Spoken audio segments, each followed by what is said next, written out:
you mentioned business, and we're obviously having a conversation about life and faith. How do you enter into the business world as a man of faith? What do you enjoy about that? What challenges do you experience there? And what are you still learning? Sure. No, it's a gigantic topic, and I know it's one you've spent a lot of your life and your career invested in.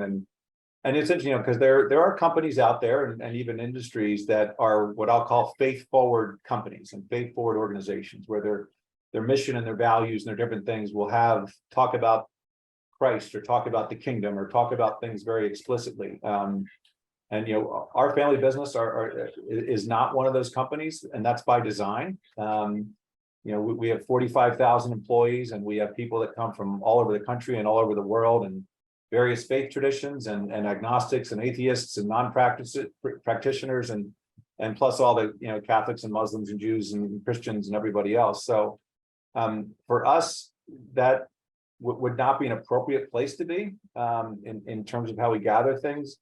But with that said, what I feel very strongly about is I have clear line of sight between my personal values, my personal ethos, my personal commitment to God, and what we do and how we talk about our company. So, and there's so many great, amazing examples of things. We talked about servant leadership earlier.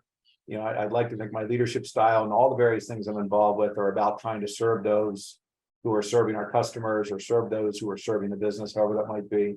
One of the things I get a lot involved in my different organizations is culture change or transformations of businesses in one way or another, whether it's mergers or new startups or new ways of looking at the business. And in my opinion, the greatest change manager in the history of the world was Jesus Christ.